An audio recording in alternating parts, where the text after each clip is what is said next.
할렐루야. 이 아침에 참 잘 나오셨습니다. 우리 옆에 분 한번 인사하도록 하겠습니다. 잘 나오셨습니다. 잘 나오셨습니다. 큰 은혜 받으십시오. 큰 은혜 받으십시오. 오늘 본문의 말씀을 통해서 하나님이 느껴지지 않을 때라는 제목으로 말씀을 나누도록 하겠습니다. 필립 얀시라는 분이 썼던 책 중에 내 안에 하나님이 없다라는 책이 있습니다. 최근에 개정되어서 새롭게 나오게 되는데요. 이 책에 보면 여러 가지 삶 가운데에 또 여러 가지 사역 가운데 일하면서도 하나님의 존재의 부재, 특히 하나님이 없는 것처럼 느껴질 때가 있다는 것이죠. 그 예를 들어서 이렇게 여러 가지 말들로 설명합니다마는 그 중에 믿음의 사람 욥이 큰 고난을 당합니다. 그 고난을 당할 때에 욥의 친구들이 와서 여러 가지 조언을 해주죠. 그럴 때 욥이, 그 경건하던 욥이 하나님에 대해서 약간 부정적으로 이야기합니다. 믿음 없는 이야기를 하죠. 그럴 때에 욥의 친구들이 깜짝 놀라서 친구여 이것이 무슨 말이냐 하고 당황하며 충격을 받는 것을 보게 됩니다. 그래서 욥의 친구들이 욥에 대해서 그러면 안 된다, 똑바로 마음을 가져라라고 계속해서 조언을 하는 것이 욥기의 전체 내용 가운데 있고, 마지막 부분에 하나님께서 하나님의 답, 하나님의 진리, 하나님의 뜻에 대해서 하나님 자신을 나타내는 그 말씀으로 욥기가 맞춰지는 것을 보게 되죠. 그런데도 불구하고 이 욥의 친구들과 욥의 상당히 많은 논란들, 이야기가 오고 갑니다마는 결국은 하나님께서 누구의 팔을 들어주고 누가 더 믿음의 영웅인가를 이야기할 때는 욥의 세 친구, 조언하기 위해 찾아온 욥의 세 친구들이 아니라 오히려 믿음 없는 것처럼 이야기하고 하나님이 계시는가, 하나님이 어디 계시는가라고 의문을 표했던 욥에 대해서 오히려 믿음의 영웅이다라고 말씀하고 있는 것을 보여주고 있지요. 하나님을 의심하는 욥, 여러분 어떻게 생각하십니까? 믿음의 사람이 하나님을 의심하고 있어요. 하나님이 계신가? 잘못된 신앙일까요? 여러분은 어떻습니까? 여러분은 생활하면서 하나님이 정말 살아계시다, 하나님이 정말 나와 함께 하시다, 물론 이 확신 가운데 믿음 가운데 가야 되겠지만 우리의 생활과 우리의 삶 가운데 여러 가지 시련과 여러 가지 고통과 여러 가지 아픔이 있을 때에 과연 내 안에 하나님이 살아계시는가? 내 기도 속에, 내 찬양 속에, 내가 드리는 예배 가운데에 하나님이 받으시고 하나님이 정말 우리 가운데 살아계시는가라는 이 의문부호를 가지고 신앙생활을 할 때가 있다는 거예요. 안 믿는 게 아니에요. 계속해서 남겨진 이 의문부호들, 그런 이 의문부호를 남길 때에 과연 그 사람을 믿음이 없다라고 말할 수 있을까요? 여러분, 믿음이 없는 것이 아니라 믿음이 성숙하게 자라가고 있는 계기가 하나님께서 그 심령 가운데 의문부호를 던지고 있는 거예요. 여러분, 사춘기가 되면 이전에 하지 않았던 짓을 좀 합니다. 부모의 말을 안 듣거나 아니면 괜히 부모의 말에 반항을 하거나, 부모의 말이 예전까지는 계속해서 순종의 말로 들렸지만 지금 와서 생각해 보니까 꼭 그렇지만 않다라는 의문점이 자꾸 생기는 거예요. 그러면 그 아이가 자라감을 멈추고 있을까요? 아니죠. 오히려 생각 가운데 각성하게 되어서 여러 가지 세상 지식과 세상의 경험 가운데 오히려 자라가고 있는 상황 가운데 있음을 보여주고 있지요. 신앙생활은 오히려 의문점에서 시작해서 오히려 감탄사인 물음표로 끝나는 신앙이 바로 제대로 된 신앙의 모습이 되는 줄 믿습니다. 무슨 말이냐 하면, 하나님이 누구이신가? 하나님이 살아계시는가? 하나님이 내 가운데에 기도를 들으시는가? 우리의 예배에 응답하시는, 함께 하시는 하나님인가? 라는 의문부호를 던지지만, 그러나 그 하나님과 함께 묵묵히 동행하고 함께함으로, 하나님께 나아감으로 말미암아 그 의문부호가 바뀌어서 감탄사로 변하는 거야. 하나님이 내 인생 가운데 함께 하시는구나.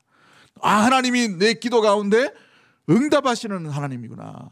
하나님이 여기 계신다 저기 계신다가 아니라 바로 내 안에 계시는 전능하신 하나님, 능력의 하나님, 회복의 하나님, 길을 여시는 하나님, 말씀하시는 하나님, 그 하나님이구나 라는 감탄사로 끝나는 인생이 제대로 된 인생의 모습이 되어 가겠죠.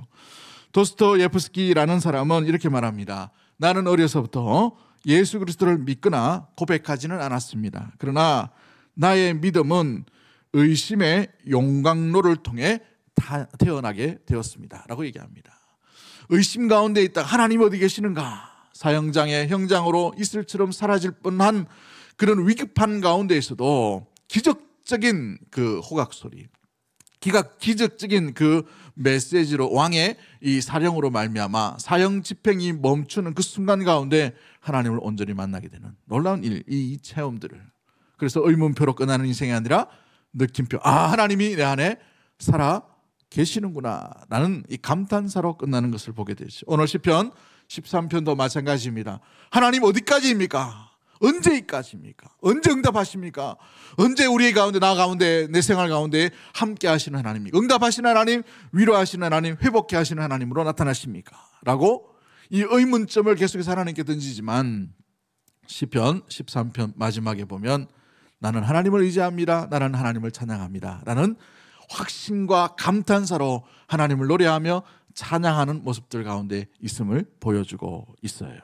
사랑하는 성도 여러분, 그러기에 우리의 삶 가운데도 종종 하나님이 내 생활 가운데에 하나님이 나와 함께 하시던 그 하나님, 어느 순간 느끼지 못하고 하나님과 동행함이 아니라 하나님을 잃어버린 바 되었던 그 순간이 온다 하더라도 좌절하지 말고 그 의문부호가 하나님 앞에 하나님을 간구하고 하나님을 찾는 그 의문부호가 변하여서 우리의 인생도 주님 앞에 감탄사로 주님은 나와 함께 하시는 하나님입니다.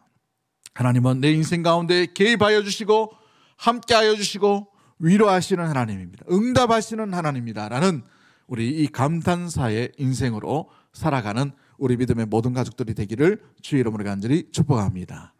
오늘 시편 13편을 썼던 이 다윗은 깊은 영적 침체 가운데 있음을 보여주고 있어요. 아무리 주님을 불러도 주님께서 응답하지 않음으로 말미암아 굉장한 이 고민과 아픔과 근심 가운데 있는 형편 가운데 있음을 보여주고 있죠. 이 시편의 정확한 배경이 어떤 내용인지는 잘 알 수 없습니다만은 원수에게 쫓겼던 그 상황들이 그대로 놓쳐 있는 것을 볼 때에 자기의 삶이 급박한 위기 가운데 주님을 불렀지만 이전과 다르게 하나님의 음성, 하나님의 인도하심이 멈춰버렸던, 그로 말미암아 소망을 잃어버리고 믿음이란 자체가 흔들려버린 그 상황 가운데에 주님 살아계심, 함께 하셨던 그 임재의 부재함을 느낌으로 깊은 영적 침체 가운데 빠져있는 다윗의 그대로의 모습들을 보여주고 있어요. 믿음의 사람도 마찬가지입니다. 영적 침체에 빠질 수가 있다는 것이죠. 내면에 이 믿음의 수렁과 같은 함정에 빠질 수가 있게 되어 있다는 것입니다. 믿음 좋던 믿음의 사람이 갑자기 어느 날 마음 가운데 불편함이 있어요. 예배를 드려도 기도를 드려도 찬양을 드리는데 이전에는 속 시원하게 기쁨으로 감사와 감격과 또 보람과 행복이 겨워서 예배에 나오고 봉사를 하고 일을 하고 사람을 만났지만, 사람을 만나도 예배를 드려도 기도를 드려도 찬양을 드리는데 뭔가 허전한 마음이 있어요. 허전한 내면에 이 공허함이 있다는 것이죠. 그것이 바로 영적인 침체 가운데 빠짐의 증상 가운데 있음을 말해주고 있습니다. 그 의문부호를 여러분 잘 해석하셔야 돼요. 왜 이런 일들이 일어나는가? 우리 믿음이 있다고 하는 사람들에게 왜 이와 같은 일들이 일어나는가? 이것은 믿음 없는 행위가 아니에요. 믿음이 있지만 그럼에도 불구하고 주님께서 그 믿음에 머물지 말고 더욱더 자라가게 하시는, 깨닫게 하시는 하나님의 계시, 하나님의 나타남을 더 보여주시기 위한 하나님의 놀라운 부호, 하나님의 사인이라는 사실을 기억하고 하나님을 의심하지 않게 되기를 주의 이름으로 간절히 축복합니다. 영적 이 침체에 빠지는 이유가 무엇인지에 대해서 많은 사람들이 이야기합니다. 오늘 시편에서 나와 있는 여러 가지 상황과 정황을 볼 때에 영적 침체, 이 spiritual depression이라는 이 영적 침체에 왜 빠지게 되는가? 첫 번째가 고통이 너무 길기 때문에 그래요. 고통 많은 세상이기 때문에 그런 것이죠. 고통이 짧은 순간에 지나가면 그 짧은 시간에 지나감으로 말미암아 우리는 믿음을 발휘하고 믿음의 어떤 작동과 어떤 믿음의 이 반응이 일어남으로 말미암아 이 고통을 쉽게 이길 수 있어요. 잠깐의 고통이라면. 그런데 이 고통이 5년이 되었어요. 10년이 되었어요. 이 고통이 해결되지 않아요. 이 가난이 해결되지 않습니다. 이 갈등이 해결되지 않아요. 이 아픔의 순간들이 멈춰버렸던, 이 성장이 멈춰버린 것 같은 그런 고통이 올 때에 믿음의 사람이라 하더라도 길을 잃어버린 거예요. 하나님이 살아계실까? 하나님이 함께 하실까? 마치 욥의 고백처럼 이 고통 가운데 왜 하나님께서 나를 이곳으로 인도하고 있는가? 이와 같은 이 고통이 길어질 때에 믿음의 사람은 영적인 침체에 빠질 수가 있게 되는 것이죠. 고통이 길어질 때에 우리가 기억해야 될 것은 믿음의 사람은 그 고통이 동굴로서 막혀버린 인생으로 끝나는 것이 아니라 터널이라는 사실을 반드시 기억해야 됨에도 불구하고 그 터널이라는 것을 인지하지 못해요. 그러므로 말미암아 이 고통이 이 연속들로 말미암아 끝나지 않은 고통으로 내가 인생이 끝나버린 것은 아닐까라는 불안과 두려움 가운데 머물게 되어 있지요. 그로 인하여서 고통으로 하나님조차도 놓쳐버리고 잃어버리는, 하나님과 함께했던 그 순간, 하나님을 붙들었던 그 순간도 잃어버리는, 가장 아름답고 행복했던 추억도 잃어버리는 그 상태가 바로 영적인 침체 가운데 있는 것을 말해주고 있습니다. 다윗은 어떤 일인지 모르겠지만 과거의 광야 가운데 함께 하셨던 하나님, 어린 시절을 가운데에 그 목동으로 지냈던 그 하나님, 사자의 그 이빨에서 건져주셨던 하나님, 놀랍게 이 사울의 이 창에서부터도 건져주셨던 하나님, 이 골리앗의 무시무시한 이 창 앞에서도 건져주셨던 그 하나님과 함께 했지만 어느 순간에 이 고통 가운데 너무 많은 세월 가운데 있음으로 말미암아 그 어렸던 그 시절 가운데 하나님의 임재, 하나님의 돌보심, 하나님이 함께 하셨던 그 순간들을 잃어버렸다는 사실이에요. 영적인 침체에 빠지게 되어버린 것이죠. 두 번째, 믿음의 사람이 왜 이 영적인 침체에 빠질까요? 두 번째 우리가 기억해야 될 것은 믿음의 사람이라 하더라도 너무 평화로운 상태 가운데 있을 때 마치 그것이 하나님 없이도 살아갈 수 있다라는 착각 속에 빠져들 때에 은혜의 감각, 은혜의 동행, 은혜의 어떤 생각들을 놓쳐버리고 잊어버리고 경험을 생각하지 못하고 놓쳐버릴 때가 있다는 사실이죠. 여러분, 너무 풍요로울 때에 그것이 우리의 축복이 될 수 있지만 축복이 아니라 오히려 하나님과 멀어질 수 있는 계기도 될 수 있는 위험성이 있다는 사실을 항상 염두에 두는 우리 믿음의 모든 가족들이 되기를 주의 이름으로 간절히 축복합니다. 믿음의 사람들이 어땠습니까? 엘리야를 한번 보십시오. 영적인 전투에서 큰 승리를 거두었습니다. 바알과 아세라 섬기는 선지자들 850명과 싸워서 이겼어요. 진짜 하나님을 드러냈습니다. 한번 이 광경을 상상해 보십시오. 850명의 이 북치고 난리를 치는 그 많은 이 거짓 선지자들 앞에서 단독자로 혼자 하나님의 살아계심을 나타냈던 선지자였습니다. 이스라엘에 얼마나 주목받는 사람이었겠습니까? 아합 왕 앞에서도 주눅들지 않는 사람이었어요. 그 많은 거짓 선지자들 다 쳐부수고 혼자 남았을 때에 영적인 침체가 오게 됩니다. 승리 이후에 영적인 침체가 오게 되었어요. 믿음의 사람 아브라함을 보십시오. 소돔과 고모라 성을 쳐들어가서 그 지역 일대를 사로잡고 있던 많은 이 왕들과 싸워서 승리를 거두게 되었어요. 전쟁에서 이겼다는 말이죠. 300여 명 이끌고 가서 승리를 했습니다. 그런데 그 승리 이후에 그에게는 하나님과 함께함, 하나님의 약속을 잃어버리는 영적 침체기가 시작되는 것을 보게 되죠. 그 영적 침체기에 어떤 짓을 합니까? 약속을 믿지 못하기 때문에 하갈이라는 여인에게서 이스마엘이 태어나게 됩니다.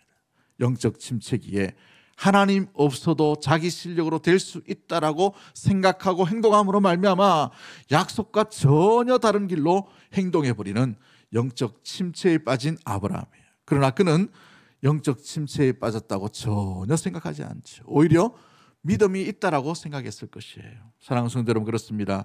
너무 풍요로우면 그 풍요로움 가운데 그 위험성이 뭐예요? 이 물질과 이 평화로움과 이 평강이 누구로부터 오게 된가를 잃어버린단 말이죠. 하나님 없이도 충분하게 잘 살고 하나님 없이도 충분하게 뭔가 되어지고 하나님 없이도 충분하게 내 실력으로 된다. 가장 성도가 경계해야 될 위험성에 놓여 있다는 거예요.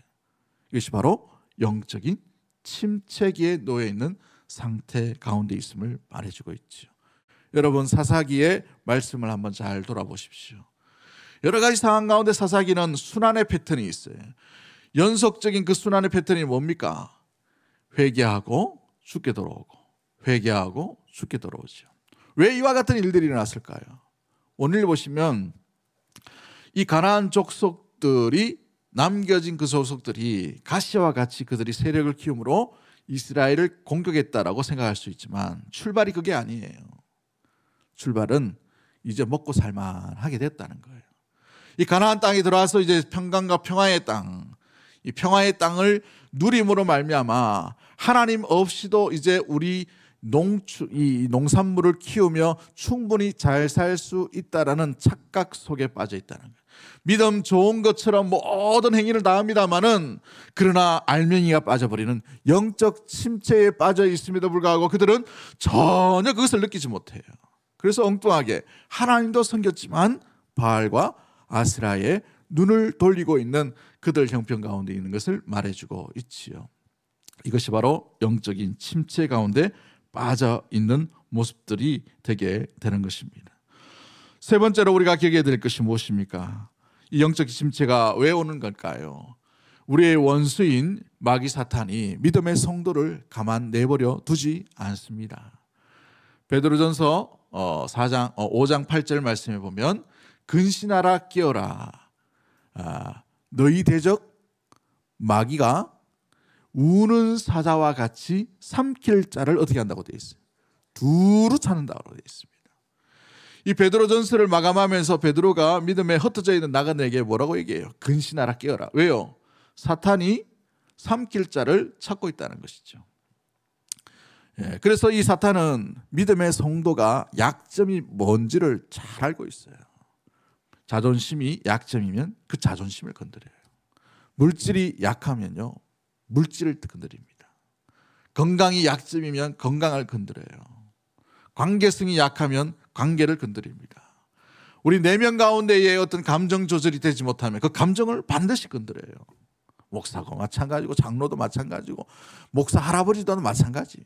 사탄이 믿음의 성도를 건드리기 위해 우는 사자와 같이 삼킬 자, 누구를 먹을까를 두루 찾는다는 말이죠. 그래서 은혜가 강력하게 임할 때에 사탄도 역사한다는 사실을 우리는 깨어서 근신하며 그 가운데의 분별함이 반드시 필요함을 보여주고 있어요. 예배드림 가운데 여러분 만족하지 마시고 주님과 함께하는 은혜에 깨어있음이 저와 여러분 가운데 일어나게 되기를 주의 이름으로 간절히 축복합니다. 그러기에 우리가 어느 순간도 자만할 수가 없는 이유가 바로 여기에 있는 것이지요. 건강도 우리의 어떤 성숙도 우리의 자라남도 우리의 먹고 삶도 우리가 어떤 정도의 풍요로운 삶도 자만할 수가 없는 것은 이 마귀 사탄이 이것을 다 이용거리로 삼아서 우리를 결국은 그리스도께로 인도하지 못하도록 그리스도께로 자라가지 못하도록 만들어버리는 그런 전략들을 꾸미고 있다는 사실인 것이죠. 자, 그렇다면 우리 이 시편 가운데 다윗이 이 영적인 침체에서 벗어났던 놀라운 비결은 무엇일까요? 하나님의 살아계심을 느끼지 못하는 위기 가운데 성도가 이 침체기를 벗어나서 이겨내는 방법은 무엇일까요? 로이드 존스 목사님이라는 분이 있어요. 마틴 로이드 존스라는 목사님이 있는데 이분은 의사입니다. 의사 출신인데 왕궁에 소속된 의사였어요. 그런데 이 왕궁에 소속된 의사로서 굉장히 명예로운 의사직인데 그것을 포기하고 목회자로 부르심을 받고 이렇게 많은 저술과 많은 설교로 많은 이 영국 교회와 전 세계 교회를 깨웠던 아주 놀라운 사역을 했던 분입니다. 이분이 의사답게 여러 책들을 썼는데 의사들의 특징은 종합을 합니다. 이 질병이 뭔지에 대해서 이렇게 분석하게 되고 논리적으로 적죠. 우리 성경에 보면 서신서에도 복음서에도 보면 누가복음이 있고 신약 성경의 유일한 역사서인 사도행전이 있어요. 이 사도행전과 누가복음을 만들었던 어떤 기록을 했던 사람이 누구냐면 누가라는 사람이에요. 바울의 주치의죠. 의사였습니다. 그래서 복음서의 가장 원형은 마가복음이지만 이 누가복음의 특징은 의사 직업답게 논리적으로 썼어요. 그리고 역사 순서대로 씁니다. 근데 특별히 이 누가복음은 많은 환자들을 특별하게 더 기록해요. 왜요? 관심이 뭐가 있기 때문에? 의사이기 때문에, 환자이기 때문에 예수님께서 그 사람을 어떻게 고치셨느냐를 상세하게 더 많이 기록해 놓은 것이 누가복음의 특징 가운데 있는 것을 보게 되죠. 이 로이 존스 목사님도 의사 출신답게 설교나 모든 교리를 적을 때 굉장히 논리적으로 많이 적었던 것을 보게 됩니다. 그분이 영적 침체라는 책을 썼어요. 그 책에 이 영적 침체에서 성도들이 이겨나갈 수 있는 방법이 뭔지에 대해서 짧게 이렇게 기록합니다.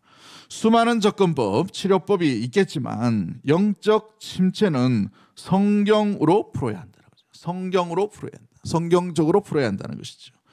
영적 침체를 고치는 특효약은 성경의 교리, 곧 기독교 교회에 대한 지식입니다. 집회에서 생긴 감정을 소유하고 있는 것이 아니라 믿음의 원리를 아는 것이며 교리를 알고 이해하는 것입니다. 이것이 성경의 방법이요, 그것이 그리스도 자신의 방법이며 또한 마찬가지로 사도들의 방법인 것입니다. 침체 상태의 치료제는 그리스도에 대한 지식을 가지는 일입니다. 여러분은 그것을 그의 말씀에서 얻습니다. 그러기에 그것을 배우려고 애를 써야 합니다 라고 되어 있어요. 핵심이 뭡니까? 어디로 돌아가라는 말이에요? 말씀으로 돌아가라는 거예요. 그 말씀에 누가 있기 때문에 그렇습니까? 하나님이 계시기 때문에 그렇죠. 그러므로 우리는 성경적 고침, 성경적 치료제인 무엇보다도 성경 말씀 가운데 가르치시는 그 놀라운 우리의 모든 것들을 지으시고 모든 것을 아시고 계신, 우리의 체질도 아시는 우리 하나님께로 돌아가야만 비로소 이 침체에 빠진 심령과 영혼도 온전히 되살아나게 되는 줄 믿습니다. 이 다윗 역시도 마찬가지예요. 3절과 4절, 5절과 6절 가운데에 그래서 가장 먼저 믿음의 반응으로 이 영적인 침체에서 벗어나고 있는 것을 보여주고 있어요. 그렇습니다. 이 영적 침체에서 벗어나는 가장 먼저의 해결, 치료 방법은 믿음으로 반응하는 거예요. 한번 따라하겠습니다. 믿음으로 반응하는 것입니다. 믿음으로 반응하는 것입니다. 그러면 믿음으로 반응한다는 게 뭐예요? 믿음으로 반응한다는 것은, 믿음이라는 것이 무엇입니까? 의심을 넘어서 확신으로 나가는 거예요. 의문부호에 있던 것을 느낌표로 바꾸는 거예요. 이것도 알지 못하고 저것도 깨닫지 못하고 저것도 느끼지 못하고 하나님의 임재하심도 알지 못하는 그 순간에서 하나님은 여전히 살아계십니다. 하나님은 역사하고 계십니다. 나와 동행하십니다. 그것이 성경이 보정합니다. 우리 가운데 역사하시고 다스리시고 통치하시고 치료하시는 분은 나의 주 나의 하나님이십니다. 할렐루야. 이것이 바로 믿음의 반응이라는 것이죠. 그 믿음의 반응을 보이는 첫 번째의 태도가 이 다윗에게서는 기도의 반응이었어요. 기도를 어떻게 했는가? 믿음으로 반응하고 있다는 거예요. 그러면 믿음으로 반응하지 못하는 기도도 있다는 사실이죠. 우리는 수많은 기도 가운데에 여러 가지 기도 프로그램, 개인적으로 여러 시간 가운데 우리는 기도할 것입니다. 그러나 그 기도에 알맹이가 빠지면 기도는 아무런 의미가 없어요. 요시경이밖에 안 되는 것이죠. 그 기도의 알맹이가 뭡니까? 내가 누구를 믿는가? 누구를 믿는지 믿고 기도하는 거예요. 할렐루야. 그러므로 그 기도 가운데에 뭐가 있어요? 주 하나님을 믿는 신실한 믿음, 신뢰가 반드시 포함되어 있기 때문에 믿음으로 간구하는 거예요. 믿음으로 구하는 거예요. 믿음으로 부르짖는 거예요. 믿음으로 외치는 것이죠. 할렐루야. 지금은 보이지 아니하고 지금은 느끼지 아니하고 어느 때까지 알 수는 없지만 반드시 들어주실 것, 반드시 응답하실 것, 반드시 기대할 것, 반드시 소망을 주시는 분이 우리 믿는 하나님이심을 의심하지 않는 반응으로 나아가는 것이. 할렐루야. 내 질병이 고쳐지지 않는다 하더라도, 내 부도 상태가 나아지지 않는다 하더라도, 내 자녀의 앞길이 뭔가 열리지 않고 꽉꽉 막혀있는 그 상황 가운데 언제까지 이런 답답한 소리를 외쳐야 될 그런 형편 가운데 있다 하더라도 믿음으로 반응하시게 되기를 주 이름으로 간절히 축복합니다. 믿음으로 구하는 것이에요. 그렇습니다. 믿음의 사람, 영적 침체에 빠지지 않는 사람의 특징이 무엇입니까? 어느 순간에도 주님을 원망하지 않아요.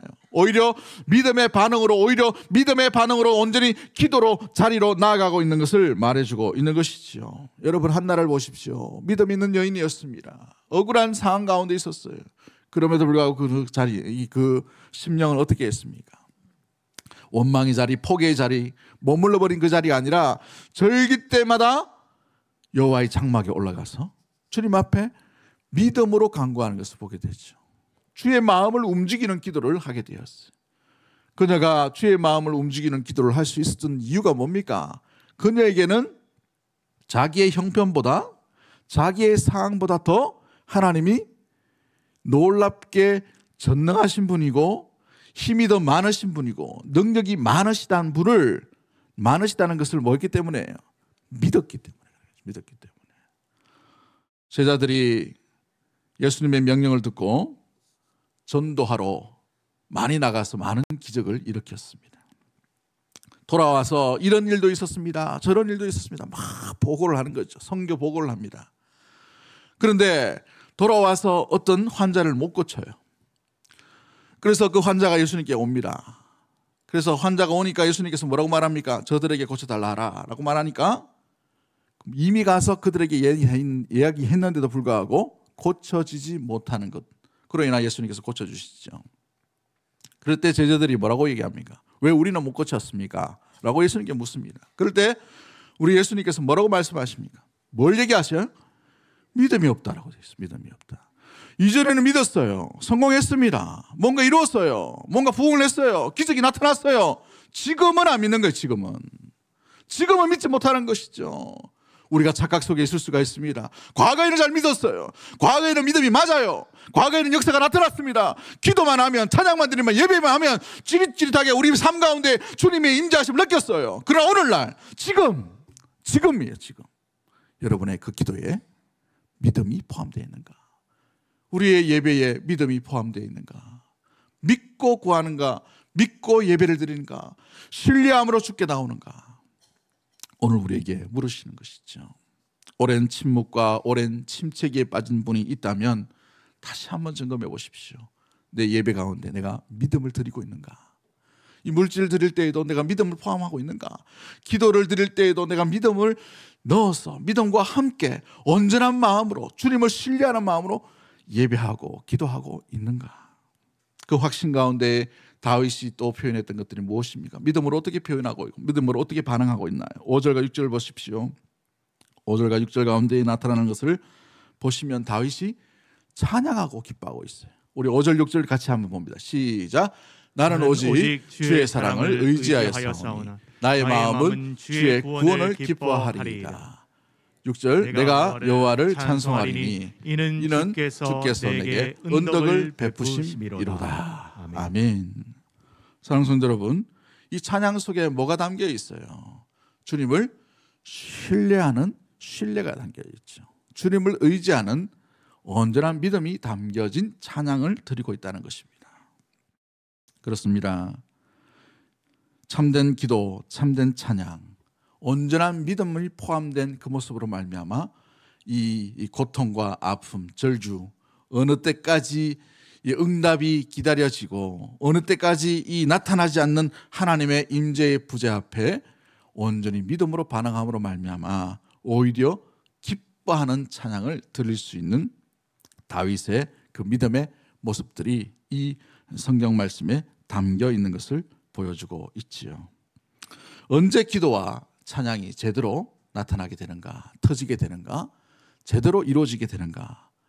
내가 믿는 하나님을 의심을 뛰어넘어서 감탄사로 터질 때 제대로 기도가 터지는 거예요. 제대로 찬양이 터지게 되어 있습니다. 하늘을 바라보고 낙엽이 지고 햇빛이 나타나고 바람이 불고 그냥 지나갈 때에는 감탄사가 터지지 않아요.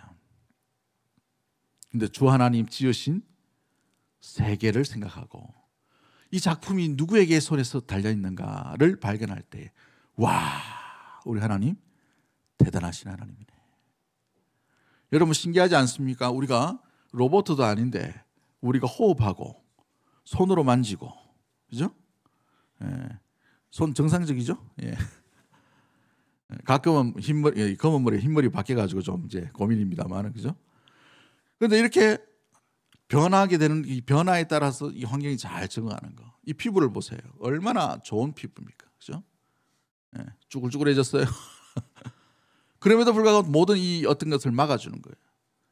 물을 한번 쫙 따라 보십시오. 신기하지 않나요?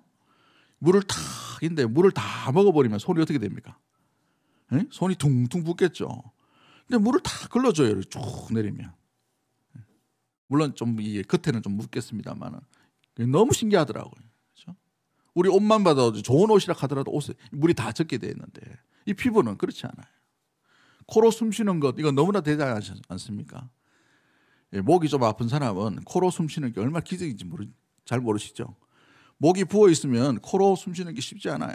목으로 숨 쉬는데 이게 답답하거든요. 근데 콧구멍이 탁 뚫려 있는 게 여기가 상쾌한 바람이 탁 들어오는 게 얼마나 신기한지 안 겪어봐서 모르겠지만 그죠? 여러분들이 주 하나님 지으신 모든 세계가 주님의 은혜, 주님께서 지으신 솜씨 그것을 발견할 때만이 감탄사가 터집니다.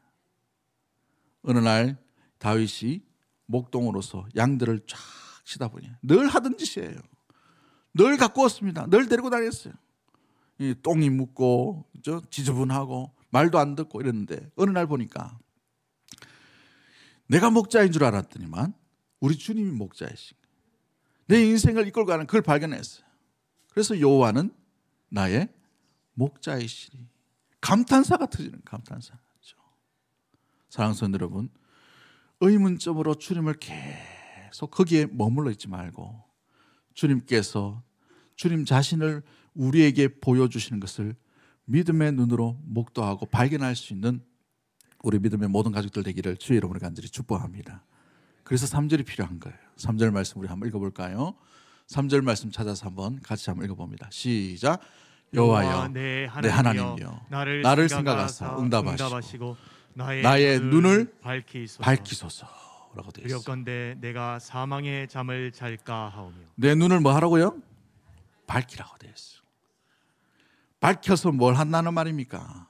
주의 일하심이 목도되도록 믿음의 눈이 열리도록 내가 깊이 주님이 계시지 않는 그 상태로 내가 고통 가운데 사망의 잠을 자지 않도록 내 눈을 열어서 주님의 지금 일하심, 나와 함께 하심, 역사하심, 언약을 지키신 우리와 함께 하시는 그 하나님을 발견하게 해달라고.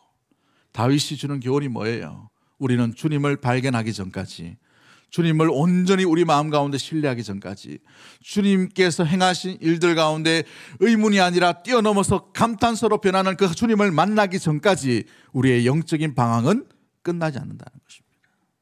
주님을 만나야 영적인 방황, 영적인 침체에서 우리는 이겨날 수 있고 벗어날 수 있고 온전히 새로운 길을 걸어가게 되는 줄 믿습니다. 예수님을 만난 믿음의 성도들을 한번 보십시오. 그들은 예수님께서 부활하시기 전까지는 예수님이 누구인지를 잘 몰랐어요.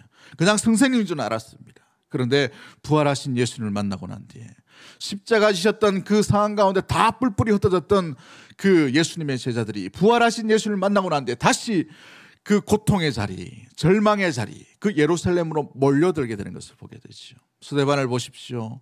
죽음 앞에 돌팔매질을 당하는 그 상황 가운데 누구를 바라보고 있습니까? 보좌에 앉으셔서 일어나신 우리 주 예수 그리스도를 바라본 줄 믿습니다. 그러기에 그는 평안한 잠을 잤다라고 이렇게 얘기해요. 죽음이죠. 고통입니다. 절망입니다. 끝이라고 생각할 수 있어요. 그러나 평강의 잠을 잤다라고 담대하게 그 일들을 맞이하고 있는 것을 보여주고 있지요.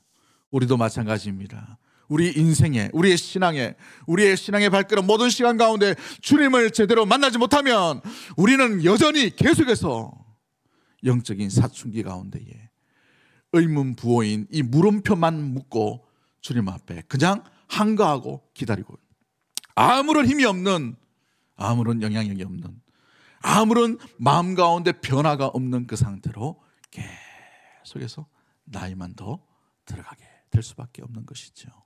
사랑하는 성도 여러분, 여러분의 그 의문표가 느낌표가 되기를 주의 이름으로 간절히 축복합니다.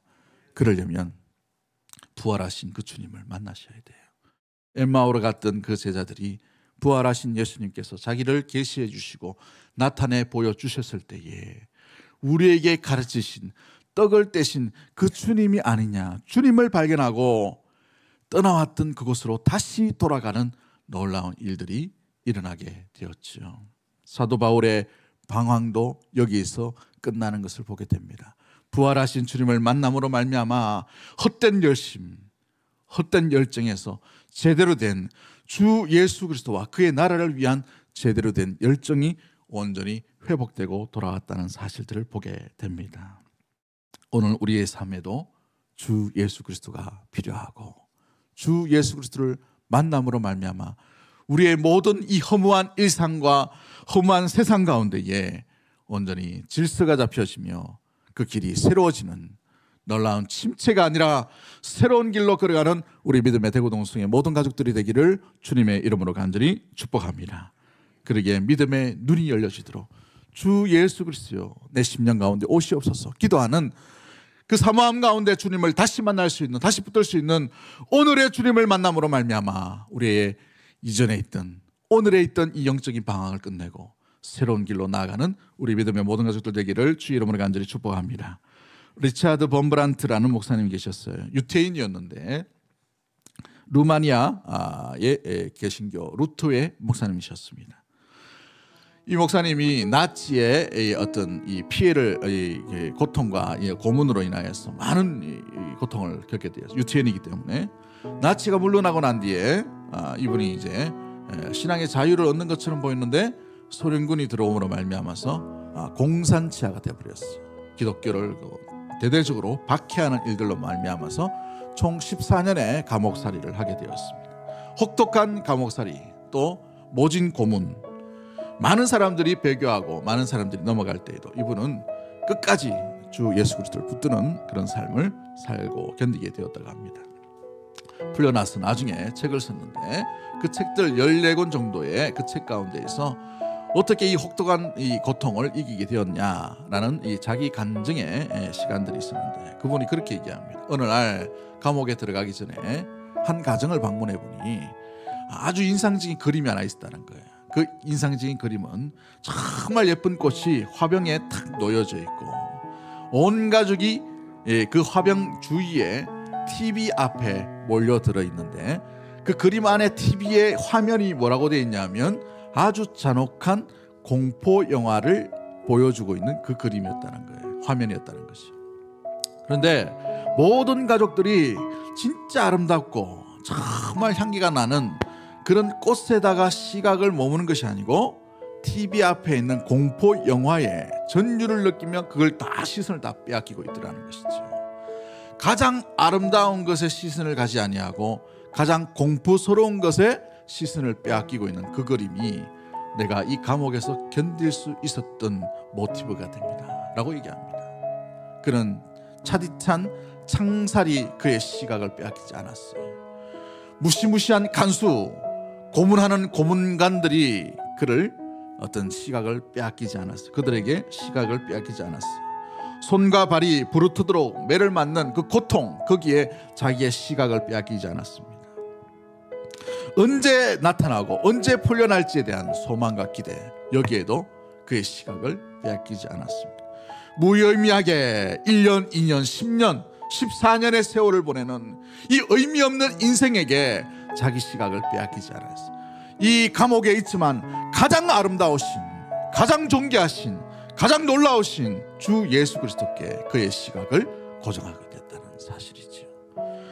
그 예수 그리스도께 시각을 고정하니 예수 그리스도의 고난이 묵상이 되어지고 그리스도께서 나를 위해 어떤 일을 행하셨는지를 알게 됨으로 말미암아 이 감옥의 삶이 오히려 아름다운 삶으로 변화되게 되었습니다.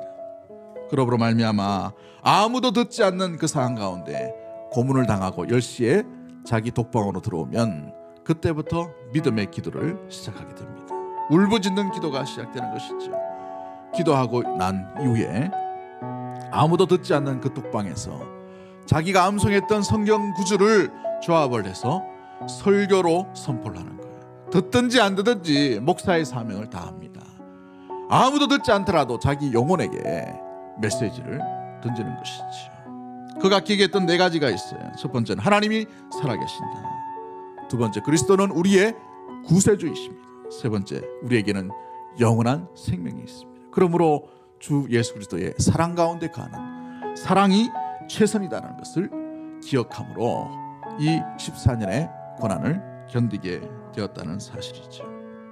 14년 뒤에 풀려나서 많은 이런 치유 사역들, 회복의 사역들을 하게 됩니다. 그 가운데 만났던 많은 사람들 중에 그를 붙들고 이렇게 얘기하는 사람들이 많이 있었다고 합니다. 목사님이 독방에서 부르짖던 그 기도로 인하여서 제 마음에 확신이 없었던 것이 다시 그리스도를 붙드는 확신이 있었습니다. 아무도 듣지 않는 그 상황 가운데 들렸던 목사님의 그 설교의 소리로 인하여 나는 예수 그리스도를 만나게 되었습니다. 흔들리는 세상 가운데 흔들리지 않는 주 예수 그리스도, 가장 아름다우신 그 주님을 바라볼 때에 우리의 시선과 우리의 상태는 영적인 침체, 고통의 절망, 풍요로움 가운데 주님을 잊어버린 것이 아니라 사탄의 전략에 넘어지는 것이 아니라 깨어 근신함으로 풍요로움 속에서도 오히려 주님을 인정하고 주님을 노래하며 찬양하는 인생으로, 고통이 그 결과가 드디어 온다 하더라도 그 속에서 주님을 잃어버리지 아니하고 가장 아름다우신 주 예수 그리스도와 함께 동행하는 온전한 삶을 살아가게 되는 줄 믿습니다. 그러한 귀한 삶을 살아가는 우리 대구동성의 모든 가족들이 되기를 주의 이름으로 간절히 축복합니다. 우리 찬양합니다. 내 삶은 주의 것. 주님 내 길을 잘 아시고 내 걸음 아시네. 어둠에서 빛을 내시는 그분을 믿네. 무엇으로 주를 섬길지 어디로 가야 할지 헤매이는 나를 아시고 길을 여시네. 내 삶은 주의 것, 내 삶은 주의 것, 내 삶은 주의 것. 온전한 신뢰를 주께 드리네. 보이지 않아도 믿음으로 걷네. 주 영광 바라보며 주만 따라. 내 삶은 주의 것, 내 삶은 주의 것, 내 삶은 주의 것. 온전한 신뢰를 주께 드리네. 주께 드리네. 보이지 않아도 보이지 않아도 믿음으로 걷네. 믿음으로 걷네. 주 영광 바라보며 영광 바라보 주만 따르네. 주만 따. 모든 시선을 주께 드리고 모든 시선을 주께 드리고 살아계신 하나님을 느낄 때, 살아계신 하나님을 느낄 때 내 삶은 주의 역사가 되고 내 삶은 주의 역사가 되고 하나님이 일하기 시작하네. 하나님이 일하기 시작. 모든 시선을 주님께 드리고 모든 시선을 주님께 드리고 전능하신 하나님을 느낄 때, 전능하신 하나님을 느낄 때 세상은 주의 나라가 되고 세상은 주의 나라가 되고 하나님이 일하기 시작하네. 하나님이 일하기 시작하네. 하나님의 일하심은 지금도 계속되는 줄 믿습니다. 문제는 우리의 믿음의 눈이 열려야 되는 것이고 우리가 다시 주 예수 그리스도를 온전히 매일매일 삶 가운데 만나야만 우리의 흔들리는 이 세상 가운데 있는 이 고통이 주는 아픔으로 인하여 절망하지 아니하고 이 풍요로운 삶 가운데에서도 우리 주 예수 그리스도를 놓치지 아니하며 마귀 사탄이 우리에게 주는 여러 가지 시험과 고통 가운데에서도 근신하며 깨어서 주와 함께 온전히 동행하는 삶을 살아가게 되는 줄 믿습니다. 오늘 우리의 믿음의 눈이 열려지도록 그렇게 기도하시고, 또한 무엇보다도 오늘 나의 삶 가운데 주님이 필요합니다. 주여 오시옵소서. 다스려 주시옵소서. 만나 주시옵소서. 새로운 변화, 새로운 길, 놀랍게 나의 기도 가운데, 나의 예배 가운데, 나의 찬양 속에 살아계신 주님과 함께 나아가기를 원하오니 주여 나를 붙들어 주시고 우리와 함께 하여 주시고 우리 가정, 자녀와 우리 교회 가운데 임하여 달라고 주신 말씀 생각하며 주여 한번 외치고 동성으로 합심해서 한번 기도하도록 하겠습니다. 주여